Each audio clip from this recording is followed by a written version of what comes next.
Град Скопје ќе ја продава новоизградената барокна градска куќа. Одлуката градоначалникот Петре Шилегов побара да биде ставена како итна точка на дневен ред. Шилегов објаснува дека објектот е сместен на лоша локација и е премал за да ја собере градската администрација. Нема да дојде ни до никакво оштетување, ни до било како финансиски гап во финансиите на градот. Едноставно тоа што сме го вложиле како град во изминатава декада, ќе се обидеме да го земеме назад, имајќи во предвид дека станува збор за целосно нефункционален објект во кој што сите анализи покажуваат дека нема да може да биде постојната администрација сместена од една страна, од друга страна ако се има предвид дека процесите на децентрализација се веќе најавени и градот има други ургенции, де факто сме направили објект кој што не може да заврши својата улога.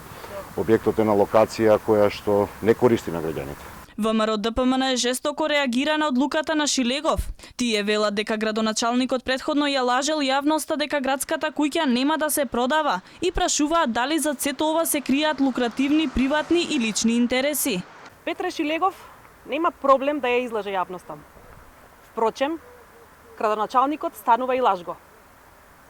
Пред неполна недела, тој на новинарско прашање по претходно тврдење на советничката група на ВМРО ДПМН дека ќе ја продаде градската куќа, негираше дека тоа е точно.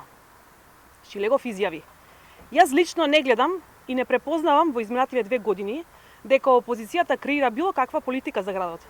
Таквите работи се за луѓе кои немаат политика, не треба сериозно да ги сваќате", рече Шилегов.